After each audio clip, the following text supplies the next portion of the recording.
Welcome back to another episode of the Two Christian Dudes podcast. We're so excited to introduce a new guest to you today. His name is Howard Storm. He's got a powerful testimony. He'll be sharing about his near-death experience, or as Randy might say, his afterlife experience. So give me just a moment, and I'll bring both of those fine gentlemen into the conversation. Randy, Howard, welcome to this episode. I'm excited to see where our conversation goes today. Thank you for having me. Thank you, Howard, for joining us. You know, this is going to be an exciting time together because I wanted to talk to you for a long time. We have a mutual friend, John Burke, who wrote Imagine Heaven. And then you actually have a distinguished career. You had been a professor, an art professor, and you have painted some stellar pieces of artwork. You have taught within the university. You have been a pastor for a church in Kentucky and recently retired from that. You've authored numerous books, and we'll get to talk about maybe one or two of those. And then you've been interviewed. I was mentioning to you, I saw you on, I think, Amazon it was. You've been on, Oprah Winfrey, all over the place and being interviewed about your story. And one thing that we talked about as we were beginning the show is that neither of us really were believers in Jesus Christ. But when I had my afterlife experience, I was a believer, but not the case with you, Howard. You were not a believer in Christ. So tell us a little bit about, briefly how your experience, but also where you were before your encounter with the afterlife. I grew up in I was born in 46, so I grew up in the primarily 50s and 60s, a really interesting time of great cultural change. Went to Sunday school as a child and was very enthusiastic about it because of the dysfunctional family situation. As an early teenager, decided that church was a bunch of hypocrites, wasn't real what they were saying, and I became a materialist. My interest went towards, if it's not tangible, if it's not visible, it doesn't exist. There's no supernatural thing in the world. And so I excluded God, started reading with Camus, then Jean-Paul Sartre and Martin Heidegger and stuff, and became a committed atheist, and went to college at the age of 17 and took a philosophy class, and that professor was an atheist and became quite confirmed in those beliefs. Hardcore. Are hardcore atheists, and you have this experience, and yours happened to be, I believe, in Paris, France. That's right. And you had a devastating encounter with that required a surgical intervention. So tell us a little bit about that and what led up to your near death, please.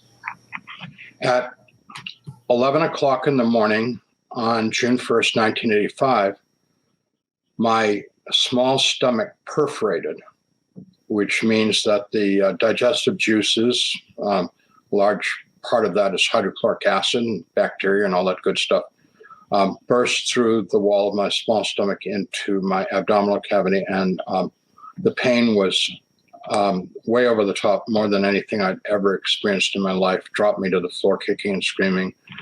I was taken to the big city hospital in Paris, examined by two doctors there, told me that if I didn't have surgery within the hour, I would die. And they sent me from emergency over to the surgical hospital. But unfortunately, there was no surgeon available because it was a Saturday. And they parked me in a room. I was given no medication. I was given nothing, including no pillow, no blanket, no top sheet, nothing. And laid on a bed and waiting for a doctor to appear at the hospital. This began at 11 o'clock in the morning. I was in the surgical hospital before noon, and at 8:30 that night, nurse came in and said she was sorry. They were unable to locate a doctor, and they would try and get one the next day. every doctor I've spoken to, and I've talked to many of them, told me that my life expectancy was a few hours at best, and that I should not be alive having spent all that time in that treatment, because the whole abdominal cavity is being destroyed. Not only are you becoming extremely septic, but also the digestive juices are beginning to digest your organs. So the pain, which was so severe that it knocked me to the ground, thrashing and screaming and cussing and in terror, had only gotten much worse during those hours. And when the nurse said there was going to be no doctor, I hadn't seen a doctor. I knew there was time for me to stop fighting, because I knew that when you die, you're dead. It's like turn a light switch and the light goes off. When you die, no more activity, you're gone, and there's no more to you. Said goodbye to my wife, and I went unconscious. You know, that as scary as that is, you're at the cusp of death at that point. And so, having read your books, and also having seen you talk about your experience, at what point did you then enter into what we were calling your afterlife encounter? What happened, and how did you transition to that place? There was no transition. I went unconscious, and the next thing I knew, I was standing up next to the bed, and I felt better than I'd ever felt in my entire life. And I was so happy, so ecstatically happy, because I went from the worst pain I'd ever experienced in my life for hours, and then all of a sudden felt great. I also noticed that my senses were heightened. I could see, hear, taste, feel, touch much better than I'd ever before in my life. And I thought this is pretty amazing. I'm not just better, I'm better than better. And I tried to communicate with my wife and my roommate, who, from my point of view, were ignoring me. From their point of view, they didn't know I was standing next to the bed, yelling and screaming at them. And I was very angry that they would not respond to me, because I was not aware that they didn't perceive me. And a group of people began calling me by name outside the room, and I went over to the doorway and I told them that I was sick. I needed a doctor. I'm supposed to have surgery. And they said, "We know all about you. We've been waiting for you a long time. It's time for you to go." So I assumed that they were hospital people to take me to the doctor. And I left the room and went out into the dark hallway and followed them on a very, very long journey into ever increasing darkness. As we walked, they became more rude and crude and abusive. And I realized that I'd made a huge mistake going with these people. And I told them, when we were in abject darkness, I said, "I'm not going with you any further. I'm going back," which was a bluff, because I didn't know which way was back. But I just wanted to get away from them. And when I did that, they began to fight with me. First, shoving and kicking, and then punching, and then biting, and then tearing and gouging, and then doing things that I don't talk about that were very invasive. And it hurt a lot. And eventually I was all ripped up and laying on the ground of that place, unable to move, and I was no longer of any amusement to them whatsoever. And I heard a voice say, "Pray to God." And I thought, I don't pray. I don't believe in God. And the voice said, "Pray to God." And I thought, I don't know how to pray. I couldn't pray if I wanted to. And the voice said, "Pray to God." And I tried to think back to my childhood, and I remembered a couple phrases that I had learned as a child from the Lord's Prayer in the 23rd Psalm. And when I said them, the people around me became very angry, and they were saying to me in extremely obscene language that there is no God, nobody can hear me, and that they were going to do much worse things to me if I didn't stop praying. But I also realized immediately that my prayers were so repugnant to them that they were backing away from me, backing away deeper into the darkness. So I kept making up stuff about God, very crude, stupid prayers, but all prayer is good ultimately. And they eventually left me alone. And in that time, I got to think about my life. And my conclusion was I had no idea why I had been born, why I had lived the life that I had, and what was the purpose of the meaning of life. It was just like a complete mystery to me. Would you, Howard, the encounter with these beings who are doing terrible, horrendous things to you, do you now look back on that as an encounter with demons? No, absolutely not. There were, I knew absolutely that they were not literally, spiritually, they were my soulmates, my friends. These were the people that I hung out with that affirmed my beliefs. And the belief at that time was counter to Jesus Christ as Lord and Savior. Yeah, we mocked Christianity a lot. That was one of our favorite targets of sarcasm and mockery. Yes. So at what point then, having had this encounter and you prayed out to God, so you prayed out to God and then what happened? So in this self-analysis that I did and came to the conclusion that I was where I belonged, that this was where I was going to be forever and ever. But it was a horrible thought that I was stuck in this place. And as I sank into that despair of complete hopelessness, my mind went back to my childhood in a Sunday school classroom singing "Jesus Loves Me." And I could see it and I could hear it in my imagination. And most importantly, I could feel it, that there was this, and I don't mean any disrespect for this, but there was this Superman guy, this cool guy who was my buddy named Jesus.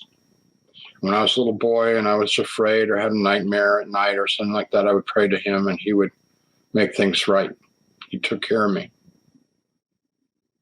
And I needed somebody like that now.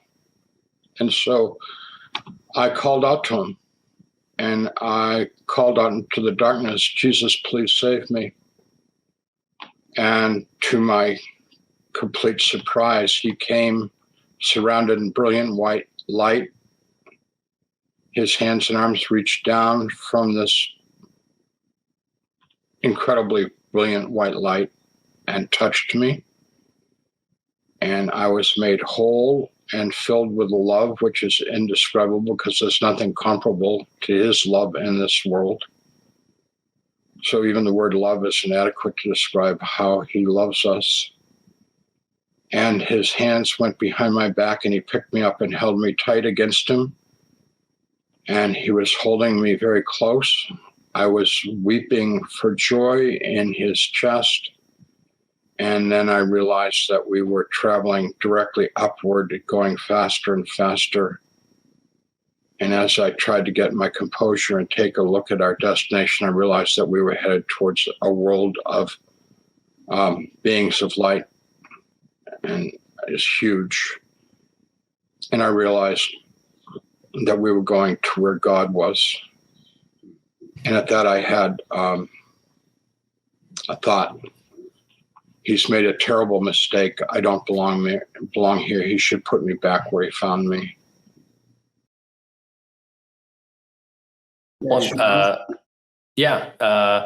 Howard, in terms of when Jesus embraced you, picked you up, did the pain, the torment you were feeling, did that dissipate in an instance? Yeah.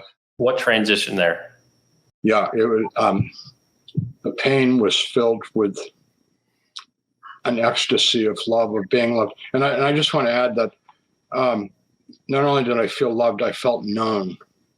You know, it's like when you go home and there's your mother, your father, your sisters, your brothers, your family, and it's like you can kind of relax a little bit because like you can be who you are. You don't have to Right. put on, any act for anybody. You're where you belong.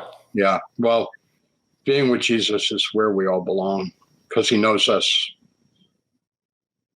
And in terms of I want to go back a little bit earlier in your story, in terms of the people or beings, whatever you want to call them, in the hallway calling you out of your hospital room. As you followed along with those folks, did you see a light you were going towards? Was it a tunnel? Because you talked about you end up in a place of kind of utter darkness. So what was that transition experience like?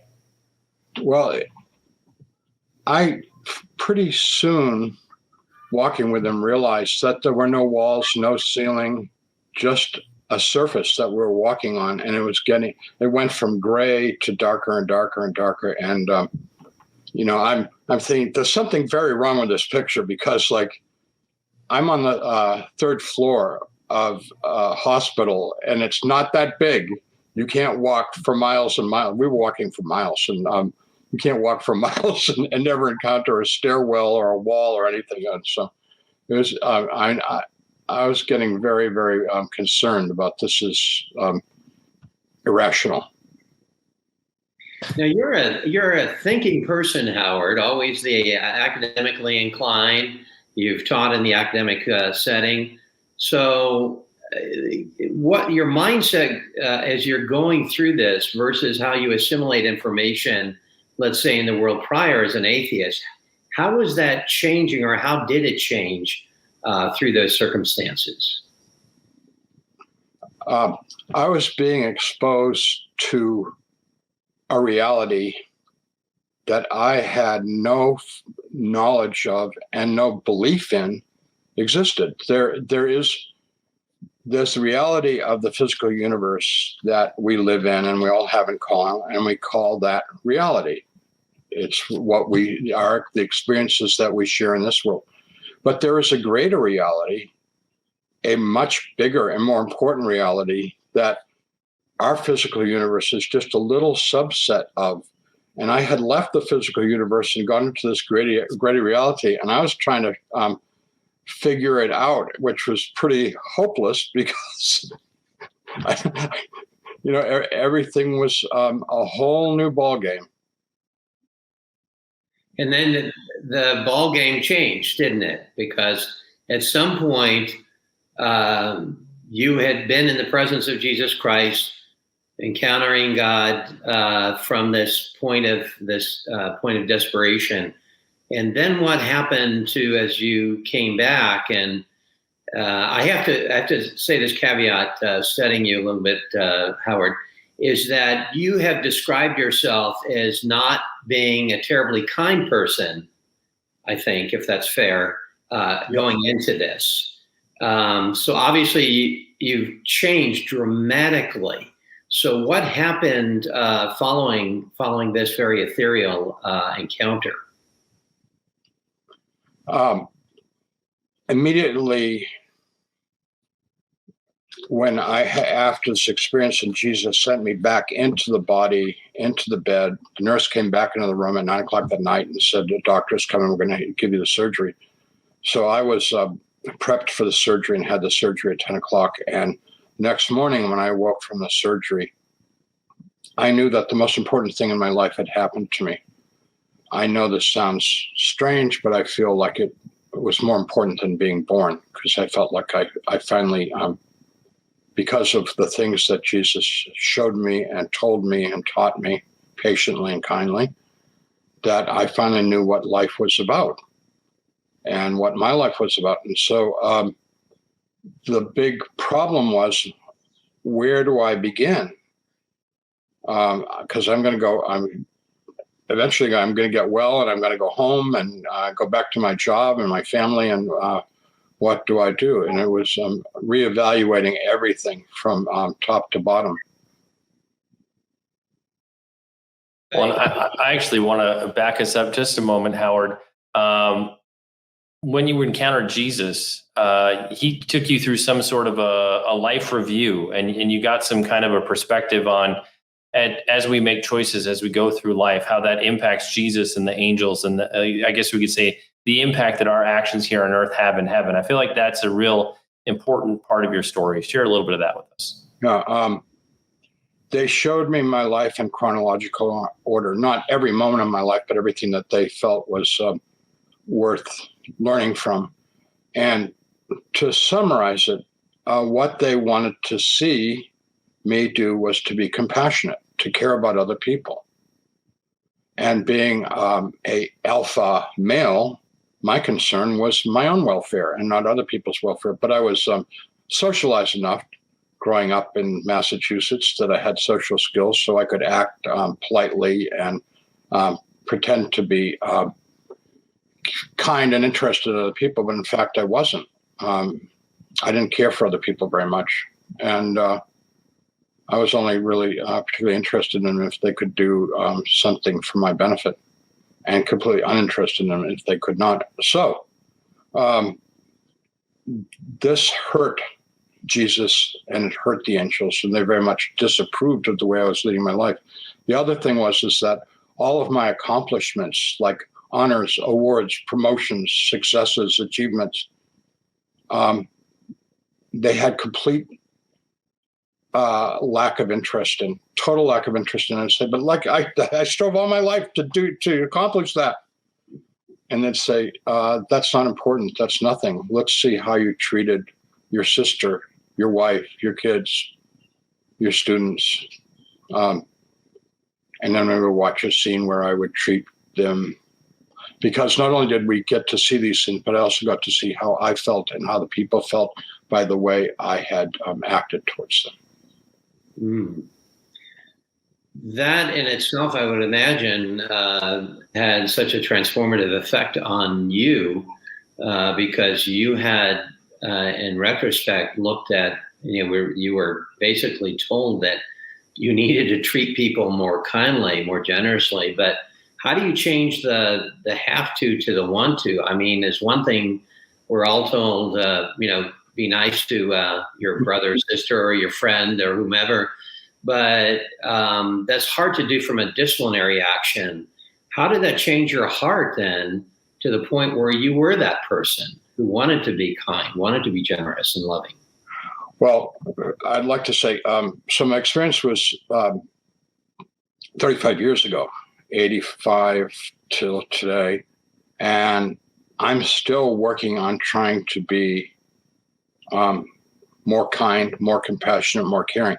But when I asked Jesus what my job was, when I come back to this world, he said, love the person that you're with. So I try and focus on the person that I'm with, that I'm interacting with, whether it's in person or on the phone or, through the computer, whatever. I try and listen carefully and to be there for them.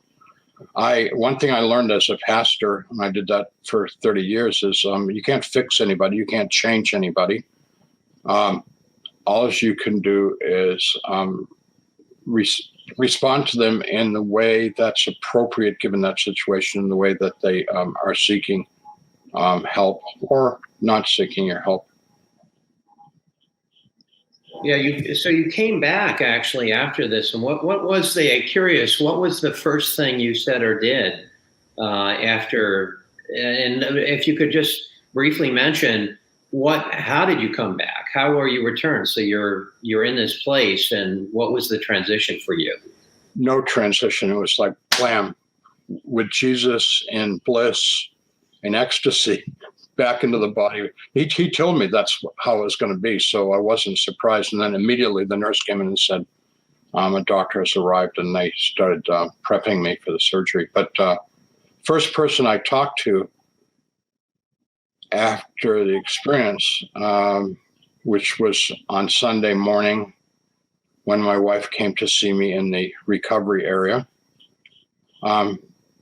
She came into the room and I said to her, it's all love. And she said, I love you. And I said, yeah, I know, but I'm not talking about that. I'm talking about it's all love. And she said, well, there are a lot of people that love you. And I said, I know, but I'm not talking about that kind of love. I'm talking about a huge ocean of love.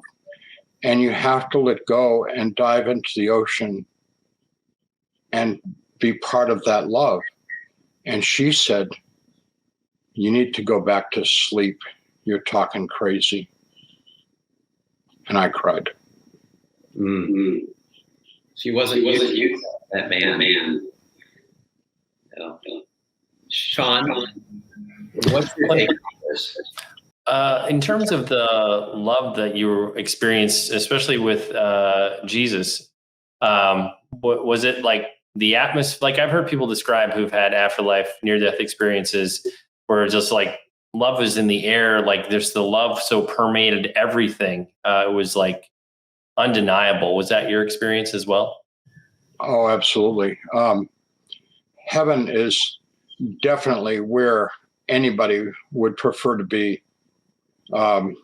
And heaven is where we all belong. And we were all created to go to heaven if we so choose. We can, if we choose God and choose God's way of love, which is perfectly illustrated in the gospel of Jesus Christ and in the Bible,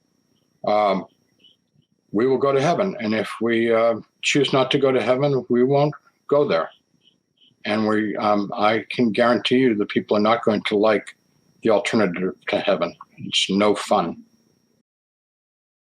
And in terms of your experience in heaven, did you have a sense that you didn't want to go back? Oh, very much so. I had a big argument with Jesus, and by argument, I don't mean we weren't name calling or anything. I was just trying to persuade him to let me be a part of heaven, and he was assuring me that I did not have the character to fit into heaven at this point, and that's why I need to come back to develop more of a person, become more of a person that would be part of heaven, which is being a kind and loving person. So I'm working on my qualifications. A student of love. Yeah. Our experiences are similar in some ways and different in other ways, Howard. I can empathize with your encounter with Jesus Christ and the aspect of love, because love to us is an ethereal kind of conveyance of an emotion or an action, but love as a person, the person of Jesus Christ, is quite different. And do you think there are any words in the lexicons of all of the world really to adequately describe what that is? Is that for you hard as it has been for me to grapple with the concept of expressing to others just the fullness of God's love? Well, one of the things I value about my theological education was we did a lot of word studies, and love can be used as a noun, but it's also, I think, much more powerful as a verb. And one of the best descriptions of love that exists in the entire literature of all human history is Paul's first letter to the Corinthians, chapter 13, verses 1 through 13, often referred to as the love chapter. And although it's exceedingly difficult to define love, Paul does as good a job as anybody did, where he talks about love is kind, love is patient, love is never rude, never self-seeking. And when we think about love as an action rather than a sentiment or a feeling, forget about it as a feeling. You can be loving and not feeling it.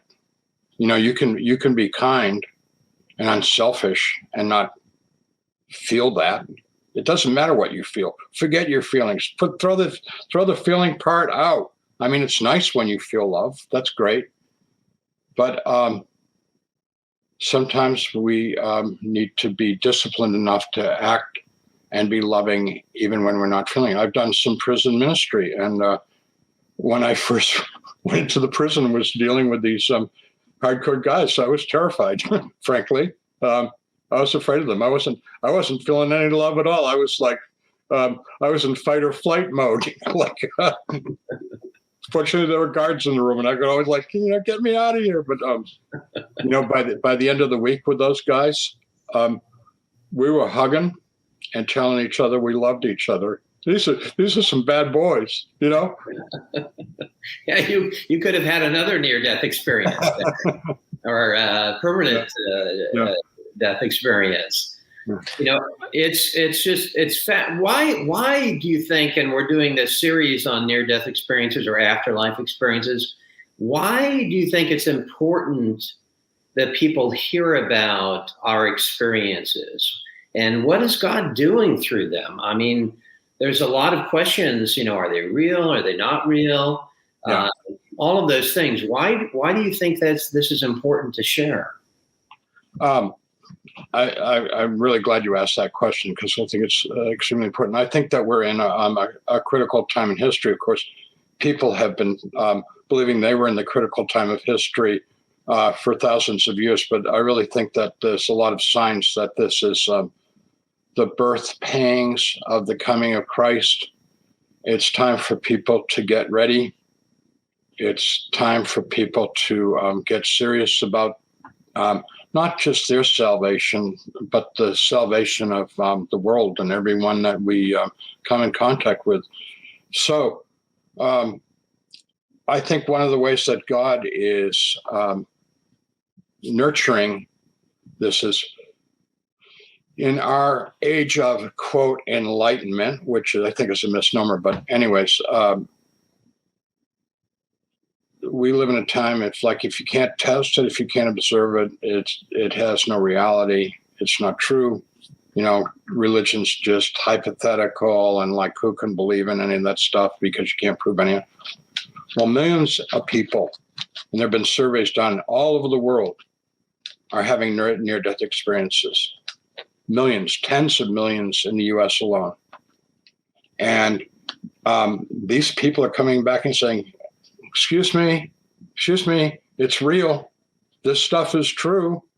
There really is an afterlife. There really is a God. There really is a plan. There really is a path to God, to heaven.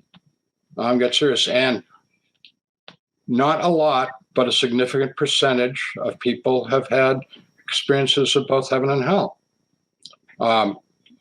And I know that it's very unpopular to talk about hell, and like, people want to dismiss that and say, oh, everybody goes to heaven. It doesn't matter what you do with your life. Do whatever you want to do. We're all going to heaven.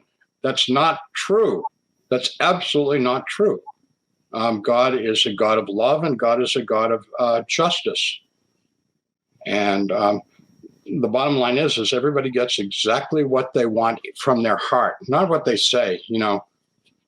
I mean, I could tell you I'd like to win the lottery. The only problem is I don't buy any lottery tickets, so I haven't won the lottery. I mean, I'd like to be a multimillionaire, sure, but I mean, I don't do anything about it. So that's baloney. What I just said's all a whole bunch of baloney. I mean, it doesn't mean anything. What I do is, how do I treat the beggar at the grocery store? That's what matters. That matters. That's everything right there. And I use the beggar at the grocery store because it's someone I come in contact several times with, different beggars. How do I treat the cashier, the shopkeeper, the person that waits on me? How do I treat the stranger? How do I treat my family? How do I treat my friends? How do I treat the people that ask me for advice or help? That's what matters. And Howard, in terms of sharing your story, sharing about your experience, were you able to do that soon after the experience, or I know other people who didn't feel like they had a release, or they were afraid to share it for what people might think. So what was it like to getting to a place of confidence where you actually were ready to share about this experience? I was crazy, wildly enthusiastic to share it with everybody, that every nurse, every doctor, every family member, every visitor, cleaning lady, respiratory therapist, you name it. I wanted to tell them